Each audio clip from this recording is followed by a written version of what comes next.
Tidak sulit mencari lokasi pasar sekanak yang berada di kawasan Tujuh Lir, Palembang. Di tempat ini, puluhan pedagang menjual beragam macam pisang. Mulai dari jenis pisang putri, susu, kepok, lilin, hingga pisang Ambon.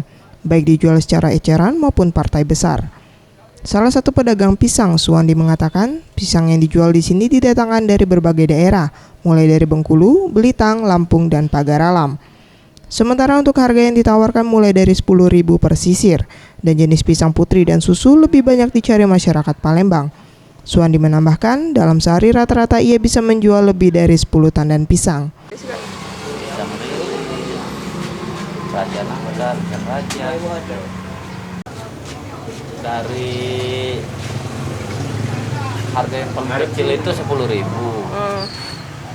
Yang tertinggi 200 atau. Mega Dwi Handayani, Sriwijaya TV.